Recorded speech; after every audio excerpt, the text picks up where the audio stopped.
All right, let's get you the big breaking news that's coming in on the mega semi-final between India and Australia.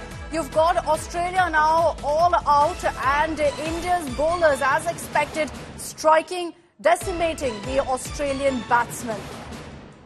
Now India will have to chase down 265 for a place in the final, for a place to play for the Champions Trophy glory on Sunday. 264 is what Australia has managed to get, having chosen to bat first. This is a total that they could perhaps be happy with, but considering India's strong batting lineup, it is going to be a challenge for the Australia, and we definitely hope so, considering, of course, that our bowlers did manage to strike after a few of, in fact, the Australian batsmen gave us a bit of a scare. First, it was Travis Head, and then you had Steve Smith, also top scoring for the Australian side. But overall, Australia being restricted to 264. Nikhil Naz is joining us live from Dubai. Nikhil, 264, 265 is the score that India needs to qualify now for the final. What did you make of the first innings? Well, Akshita, very, very tough to call at this moment. Remember, when we were speaking before the game had started, I'd said that now that Australia won the toss, of course, India started with an advantage, but Australia winning the toss, batting first, it made it for a very close encounter, almost a 50-50 game, because of the fact that Australia had won the toss and had the advantage of batting first. But now, if you take a look at what they've put on board, it is such a total, it's very tough to call even now whether Australia are favourites or whether India are favourites. Had this been 280 plus, I would have clearly said Australia in the driver's seat. India will have to pull off a minor miracle to win. Had this been below 250, I would have said India in the driver's seat. It should be very easy for the Indian team to coast from here and register a win and qualify for the final. I think it's somewhere in the middle, 264. It's a tantalizing sort of a total, giving both teams a chance. Australia would be sitting in the dressing room and saying that, listen, this is a low-scoring ground. We have a chance. We put 264. India would be thinking, this is our chance. We can chase 264. And why is it that the Indian team would be confident? If you remember, they were chasing 240 or 20 runs less than this versus Pakistan. But they finished the job well in advance with overs to spare, which meant that on that occasion they had given you a glimpse that they, if the total had been 260, 270, they would have chased it down. So I think both teams will feel quietly confident. But if you put a gun to my head and actually ask me to pick a team to win, I'd have to give a marginal edge to the Indian team on two counts. One, as I said, what we have seen in the game so far, this is look like a slightly better pitch to bat on, closer to the pitch that we saw in that Pakistan encounter, if not better than that. So slightly better pitch to bat on. So that's the first thing. Secondly, you have an inexperienced Australian bowling lineup, and I think that is something that the Indian batters can make most of. Also remember, Indian batting has been firing overall in this tournament. Everyone from number 1, 2, 3 onwards till number 7, that is Hardik Pandya. Everyone has been in form, has gotten runs at some occasion or the other. So they go in with a lot of confidence, knowing fully well that somebody will step up. So it's again a very, very close game. But if you really had to ask me to pick a winner, which probably they have their noses ahead at best, and that will be the Indian team chasing 264, primarily because of how they came back. See, why I'm saying that Indian dressing room would be quietly confident, because at one stage when Steve Smith was batting and then Carey came on later and he was bludgeoning the Indian bowlers, it did seem like that 300 was possible, or if not 300, you were looking at 280, 290, and that's the partnership that was brewing there in the centre, and couple of batters really putting their hands up. From there, they've really got the Australian tail under control, picking up regular intervals towards the last 10 overs, the death overs, and restricting them to 264. So that's why I think they'll go slightly happier of the two teams in the I don't know whether to call it a tea break, lunch break, because it's early evening here in Dubai, but the mid break of this game, the Indian team slightly more confident than Australia. Okay, so evenly poised at this point, with in fact a target of 265 for India to get in the next innings. All eyes will be on our star batsmen. As Nikhil says, at this point there's perhaps a slight edge for India, looking at how really our batsmen have been faring, looking at the pitch and the fact that Australia does have a weak bowling lineup. But having said that, Nikhil, you know, looking back at the first innings, do you think India perhaps should have restricted Australia to a lower score than 264? That's a tricky question again, Akshita.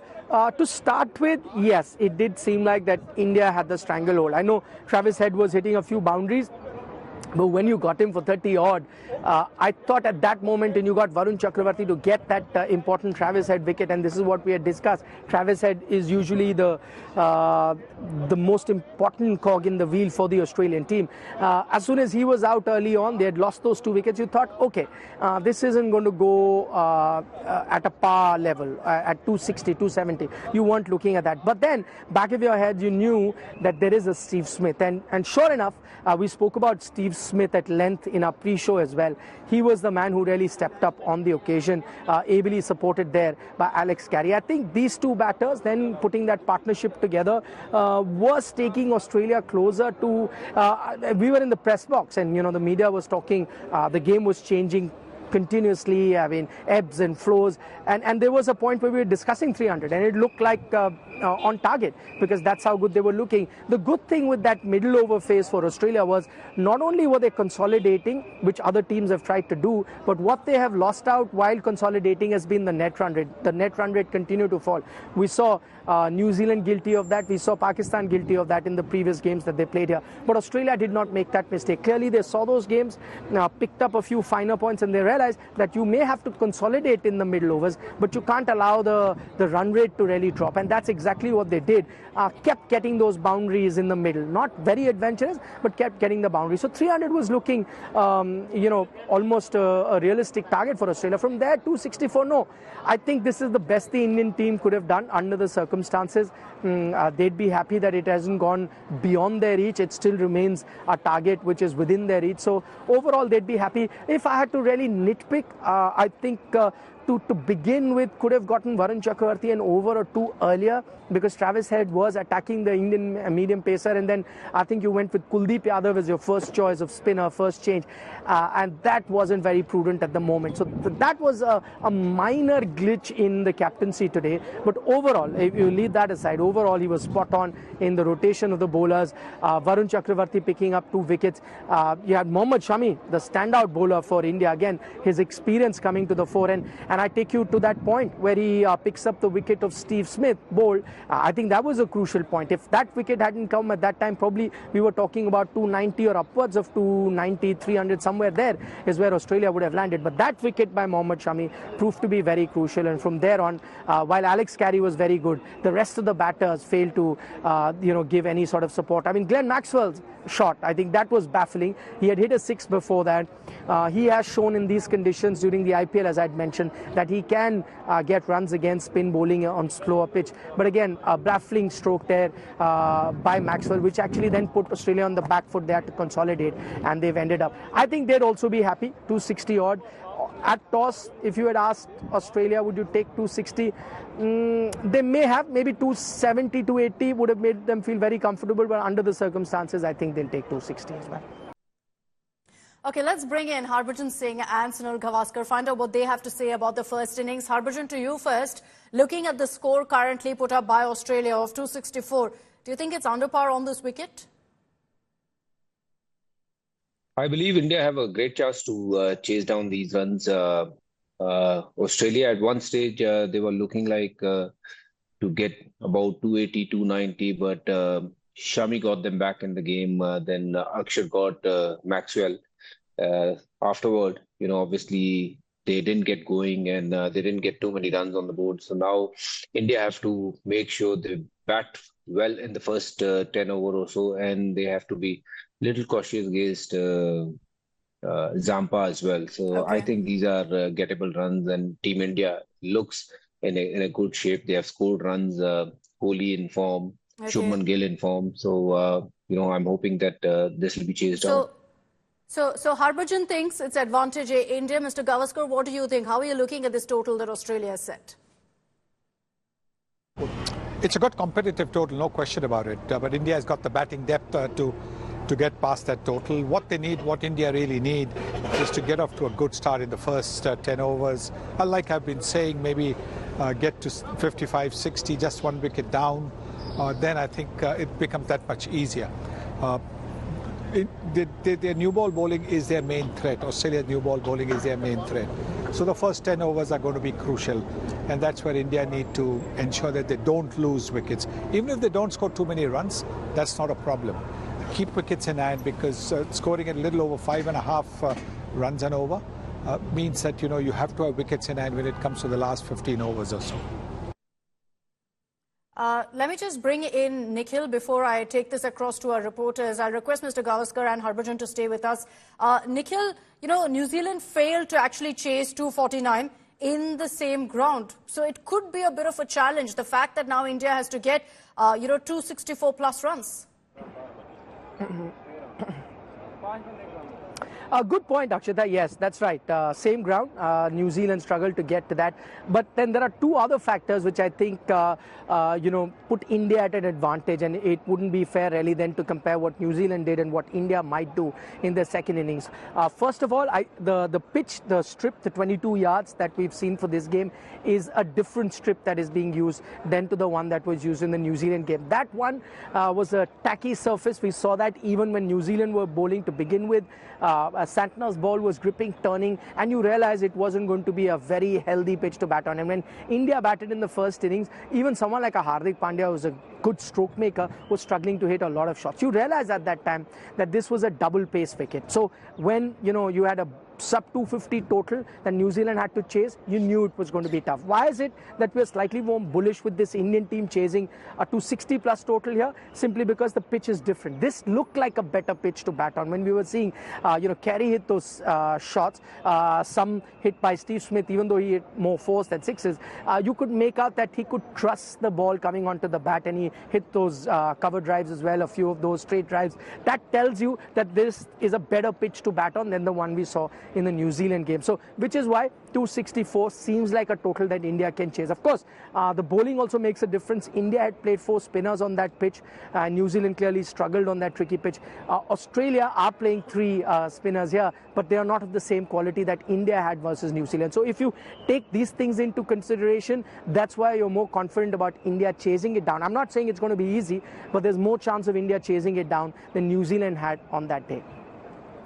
We had spoken about this, Nikhil, earlier, about the dew factor and the fact that there is no dew factor essentially in Dubai, or at least hasn't been in the last few games. We'll have to see if this time around there is or not. And Nikhil, I'll come across to you on that. I just want to give our viewers a sense of really what fans have to say about how so far India has performed. And I'll take this across to our reporters. We've got Anirban from Kolkata, Aman Bharadwaj from Chandigarh, Ashish Srivastava from Lucknow. Anirban, I'll begin with you. What do fans have to say? Happy with how the first innings has gone?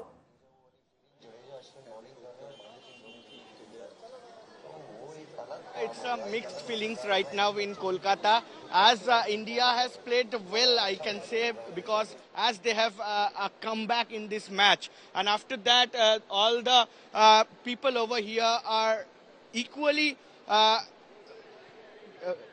will like to ask you that how the way India played today.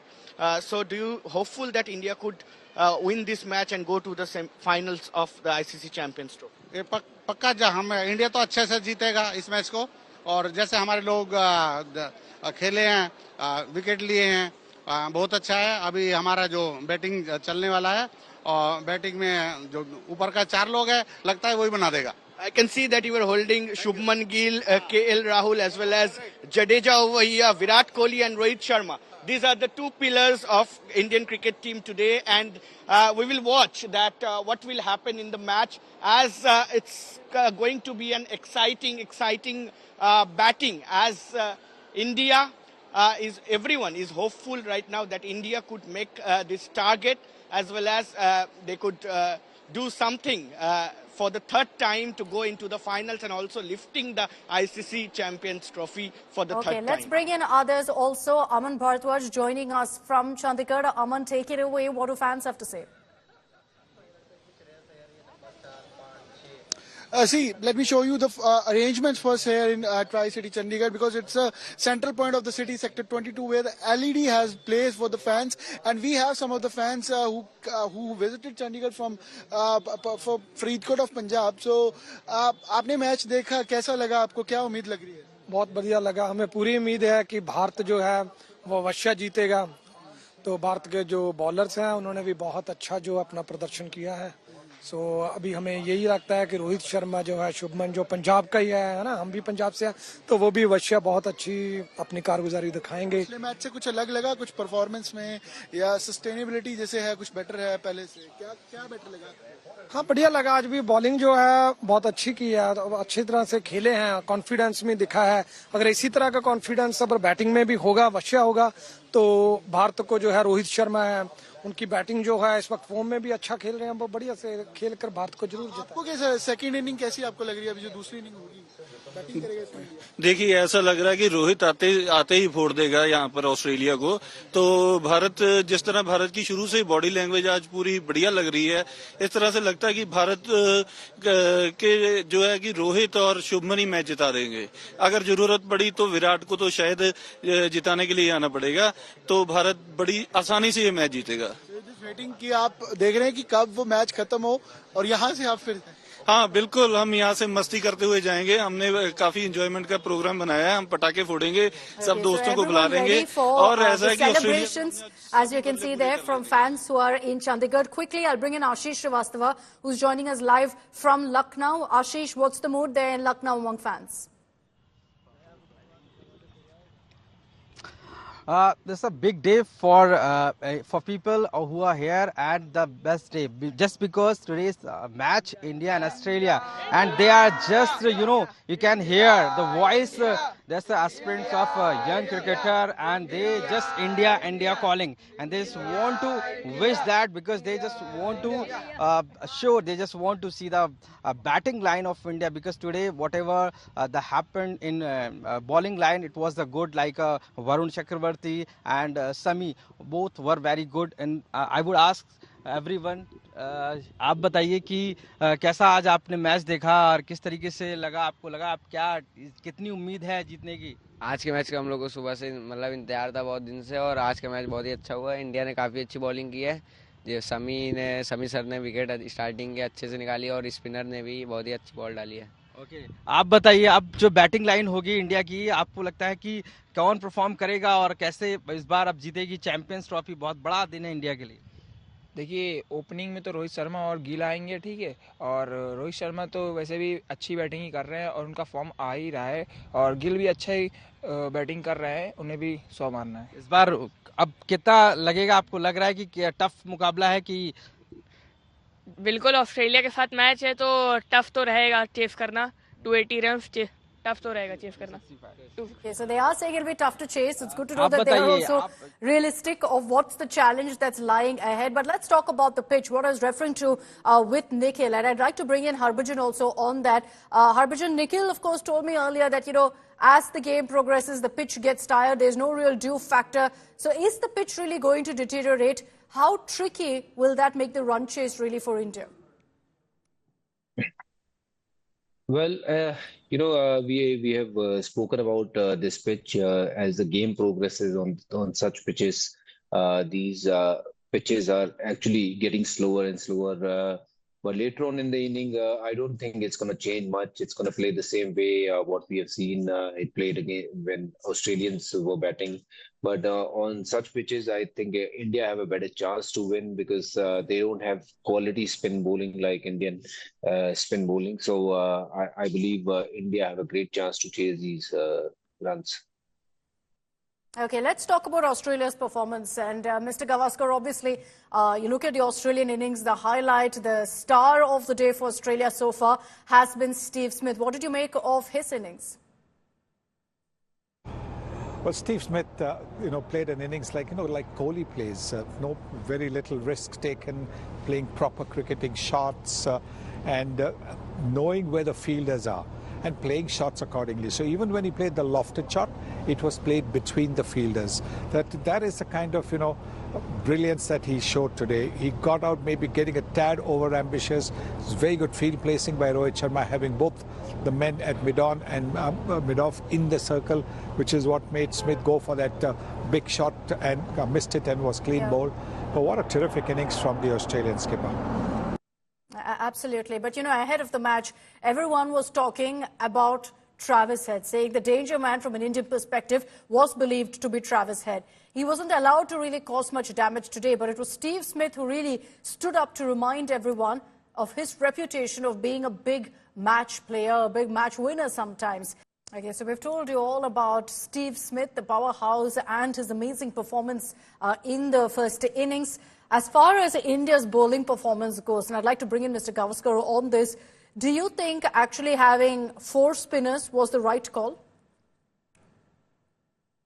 Yes, I definitely think, because look at the way the spinners have bowled. The spinners have hardly given away any runs. They've taken wickets. They've hardly given away any runs. So it was a good call. Because again, Australia is used to playing fast bowling.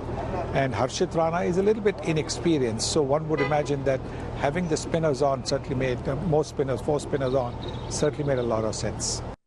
Okay, and now looking forward to the next innings where India will be batting, chasing down that total of 264. Harbhajan, which Indian batter to you holds the key in this chase? Well, I think someone from the top need to get a big 100, either Shubman Gill, Rohit Sharma or Virat Kohli. If one gets 100 out of these 3, India will be sorted. And I'm backing Shubman Gill out of these 3 to bat through the inning, and of course everyone needs to chip in with small little bit performances with their bat here and there, and it's not that big a total, but we have to be sure in first 10 overs that India don't lose too many wickets. If you lose too many wickets up front, so any team kind of comes in pressure, so India needs to avoid that, make sure that they play well against the new ball. And Mr. Gavaskar, what do you think? Who will really hold the key to ensuring that India manages to win this particular match? Who's key in the India batting lineup? Well, all the batters have to put their hand up. If their turn comes, they'll have to put their hand up and show why they're rated highly. I would not say A or B or C or D will be the one scoring runs. The openers get the team off to a good solid base, then it makes it easier for the others as well down the order. Okay, all right. Mr. Sunil Gavaskar and Harbhajan Singh, thank you very much. As always, appreciate you taking the time out, joining us with your analysis. We look forward to the second innings and you joining us post the match, hopefully where we'll be talking about India's win and progressing to the finals. But let me just bring in Nikhil Naz again, who joins us live from Dubai. Nikhil, what really do you think should be India's approach now in the second innings? Slow and steady or go all out with a bang starting from the first ball? Okay, it's a catch-22 situation at the moment, and I'll tell you why, Akshita. The new ball presents a great opportunity to get a lot of runs because the ball is hard. Stroke making would be easier because, remember, as I mentioned, pitch might get tired towards the second half, so stroke making becomes tough. So that will then prompt you to play some aggressive cricket up front. But the problem with that is, if you play aggressive cricket, you end up losing a few wickets. So this is going to be a catch-22 situation. I think how the Indian team is going to approach, they might have specific roles for each player. So you might have a situation where Rohit Sharma is the aggressor, but Shubman Gill, his opening partner, digs his heels in. That could be the approach. Then Virat Kohli plays a more circumspect, a more careful sort of a knock. Then you have a Shreyas Iyer who may play the attacking role. So I think just as they sometimes mix the left-hand, right-hand batting combination to confuse the opposition team, I think the other thing they will do is to mix a partnership where one is going to be the aggressor, the other one plays plays careful strokes or ensure that wickets don't fall at the other end. I think that would be the perfect approach. I know a lot of people have come out and said that Rohit Sharma needs to curtail his aggressive intent because this is a ground where you need to save on your wickets, build partnership, and then you have enough wickets towards the end, because if you start losing wickets on the top, you could be in trouble. But I think his approach of attacking would be a good idea. That is his approach. There are others who can play the anchor role, and there are others who will play the attacking role. That combination should work best. I'm already hearing a lot of screaming and shouting in the ground, which is right to my right here, and I reckon it would be the time that Indian batters are walking out to bat. So we'll know the answer very soon. Okay, Nikhil, we look forward to having you with us when the match comes to an end. Hopefully, with the news that we'll be discussing how India has progressed now to the finals of the Champions Trophy. We're keeping our fingers crossed for that. Enjoy the match. Thanks very much, Nikhil, for joining us. And as I said, we will, of course, get you all the action from the match once it gets over tonight. And as, of course, we cheer on the men in blue. Our focus this evening is on what's happening in Karnataka, where every other week you hear one minister, someone in the government talking about a fund crunch, saying we don't have money for guarantees, we don't have money for development. But guess what they have money for? For recliners at the Karnataka Assembly, for massage chairs at the Karnataka Assembly, and even for a salary hike for legislators. Chief Minister Siddaramaiah has agreed now to the demand of MLAs. And mind you, these are legislators cutting across party lines, not just one party. They've all said, we need now a salary hike. And so Chief Minister Siddaramaiah has agreed to review these salaries while the state government is battling this fund crunch. And not just that, a constitution club for the MLAs will now be constructed, with the green signal being given for 20 crores to be spent on this constitution club. Perfectly fine. Legislators need to get their salaries, they need to have certain amenities. But when the government says they have no money for development, when the government says they have no money to go ahead and pay off the guarantees that they promised, the question is whether they actually have the money, and it's just a question of misplaced priorities.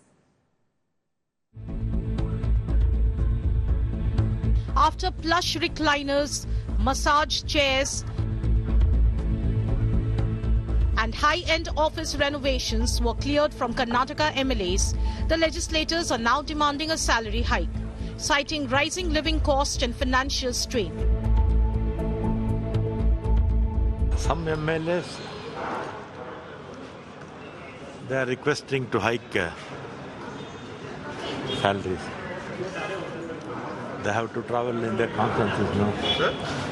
They have to travel in their consciences. Expenditure will be more. Hating out of the Siddaramaiah government, the opposition denied demanding salary hikes or recliners. What's happening in the state government and in the Vidhan Sabha is a very wrong thing. None of the MLAs, we are not asking for a raise in our salary, nor couches, nor sofa. We are just asking them, first you pay the salaries of the PAs of MLAs that you have not been paying properly. They have provided to 6 to 7 recliner. We are 224. You can't provide for 224. See, this is not necessary in the launch to provide recliner for MLAs for an attendance reason. That is not see, we are not come here for relax. We are come here for a debate and participate. So it is not right. Karnataka Deputy Chief Minister D.K. Shivakumar distanced himself from the controversy. Salaries of MLAs, sir, there's a plan to hike the salaries. I don't know. I don't know about it. Chief Minister Siddaramaiah has agreed to the revision of salaries and assured he would review the matter. The MLAs in Karnataka take home around 1.86 lakh per month as of now.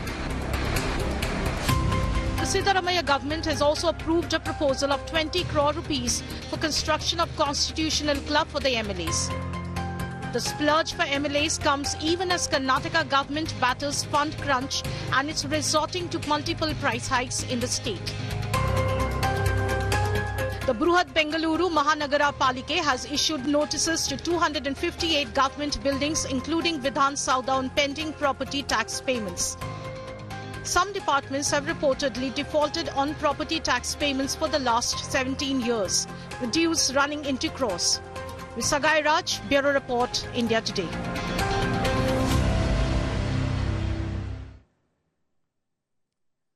So in the last few days, we've been seeing a long list of demands being put forth by MLAs, most of it also being met by the Speaker, by the government. Let's run you through some of these demands. It rubs salt really in the wounds of so many Kannadigas who don't have development because they claim there are no funds. The first demand was for recliners, accepted. So 15 recliners rented at the Vidhan Sabha, each costing 1,500 rupees per day. Totally 22,500 rupees is being spent for each day on these 15 recliners on renting them. Massage chairs. There are massage chairs that are now put up in the Vidhan Sabha. You saw that in the report as well.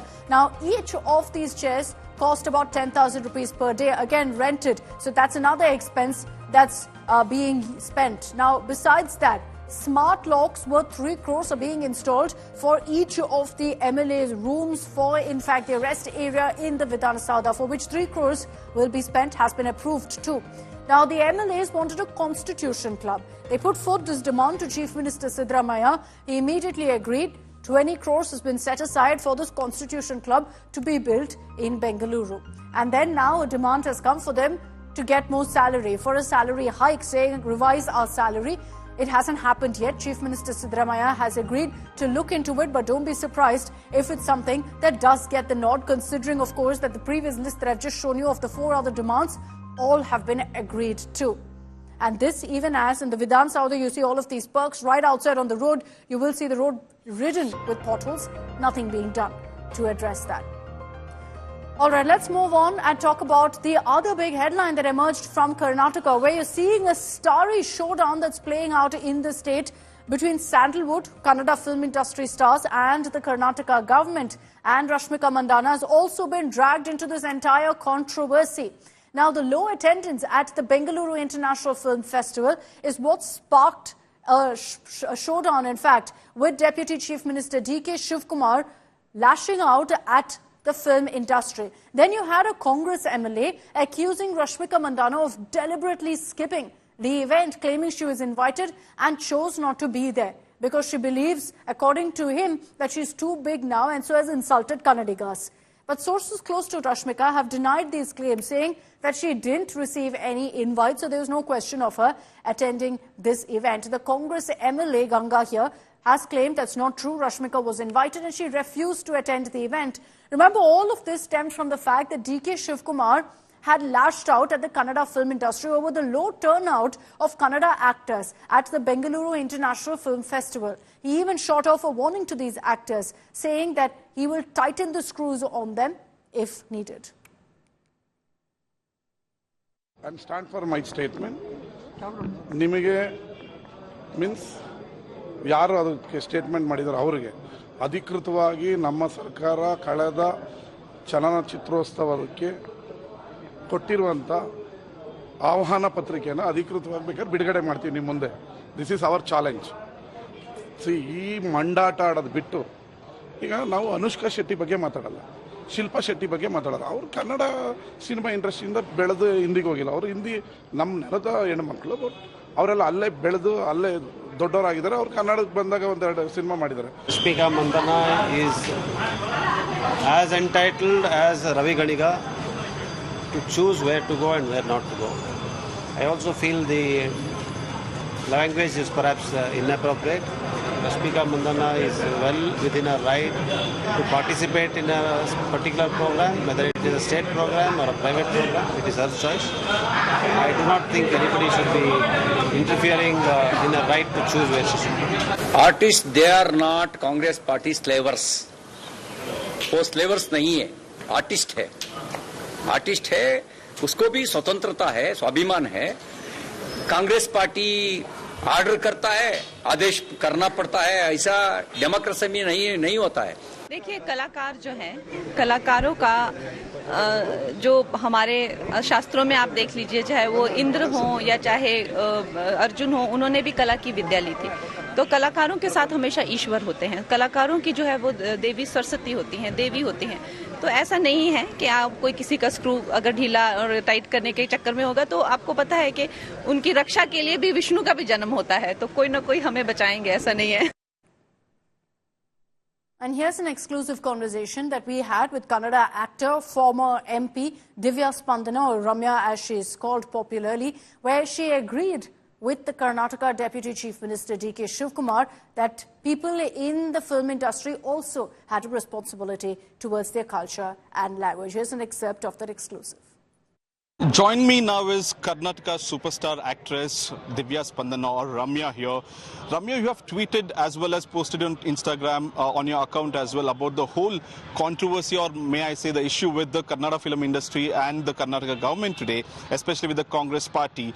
You said that you backed the Deputy Chief Minister partially. What's your take on the whole issue?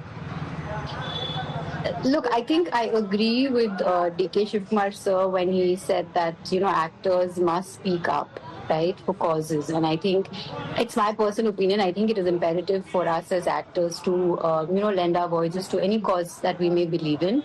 But I don't think the way he said it, and I think the the threat, I think, that came with it, I think didn't go down well with people.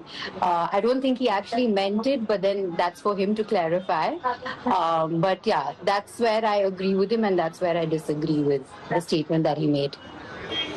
One of the MLAs has attacked Rashmika Mandanna, saying that it's time to teach them a lesson.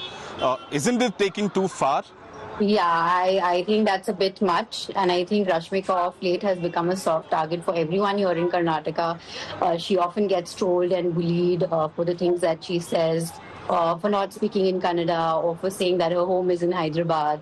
I think we really need to give that girl a break and just let her be. And I think that, especially as politicians, and I think when you make statements like, oh, she said she doesn't know where Karnataka is and she does not want to come to an event, you're actually getting people to troll her even more. And I think as much as possible, we should try and refrain, especially when you're in a position of power and where you can influence people. You should use it to actually maybe criticize someone in a more positive way, or to sort of, say something nice. I don't think you should lead people into trolling others. I don't think that's a nice thing to do. Do you think it's unfair for the government or the elected representatives to force the actors to attend an event or take a stand on certain issues, especially during the make? Yeah, please go on. Forcing anyone is not okay, but I do think as responsible citizens, I think we must speak up, and it doesn't matter whether you're right-leaning or left-leaning or, you're a centrist. I think it's because you are in a position of power and you can use it for like the greater good, so why not, right? And I think conversations, dialogues are so important to defend democracy. So I think actors must. But unfortunately, like I also said in my post, like I have friends in the industry who, when we speak one-on-one, they're very vocal about their opinions and things like that. But they stop themselves from doing it publicly because, they get trolled, and then you have like IT and ED, and then their endorsements get affected, their work gets affected. So I think they don't want to, I won't say they don't have the courage. I think they're afraid to do it because, for some people, this is their bread and butter, right? They can't afford to sacrifice their career for a political opinion. So I think, sadly, that's the case. And therefore, I think actors hesitate to come forward and speak up. And that's all we have time for in this edition of Super 6. Thanks for tuning in.